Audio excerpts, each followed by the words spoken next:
কবি বন্দে আলী মিয়া বাংলার অপরূপ সৌন্দর্যে মুগ্ধ হয়ে লিখেছেন, আমাদের ছোট গাঁয়ে ছোট ছোট ঘর, থাকি সেথা সবে মিলে নাহি কেহ পর। পাড়ার সকল ছেলে মোরা ভাই ভাই, একসাথে খেলি আর পাঠশালা যাই। এই লাইনগুলো পড়ার পর যদি আপনাকে প্রশ্ন করা হয় যে পাড়ার সকল ছেলে পাঠশালায় কিভাবে যায় বলুন তো, আপনার উত্তর হতে পারে রাস্তা দিয়ে হেঁটে হেঁটে, কোনো গাড়িতে, কিংবা যেহেতু নদীমাতৃক দেশ নৌকায় চড়েও যেতে পারে। কিন্তু যদি ওই গ্রামটিতে কোনো রাস্তাই না থাকে? বিস্ময়কর হলেও সত্য, এমন গ্রামও রয়েছে যেখানে নেই একটিও রাস্তা। তবে চিন্তার কোনো কারণ নেই, তা আমাদের বাংলার গ্রাম নয়। গ্রামটির অবস্থান সুদূর নেদারল্যান্ডসে।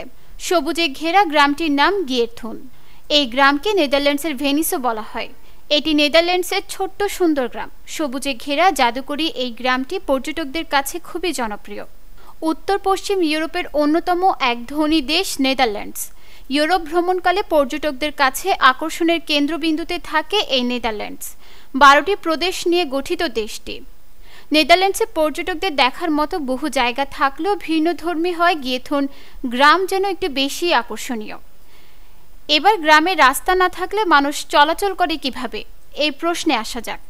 এই গ্রামে চলাচলের একমাত্র মাধ্যম হলো জলপথ। গ্রামের এক প্রান্ত থেকে অপর প্রান্তে যেতে নৌকা ব্যবহৃত হয়। নেই সড়ক পথের ব্যবস্থা। এই গ্রামের প্রায় সবগুলো নৌকায় ইঞ্জিন চালিত।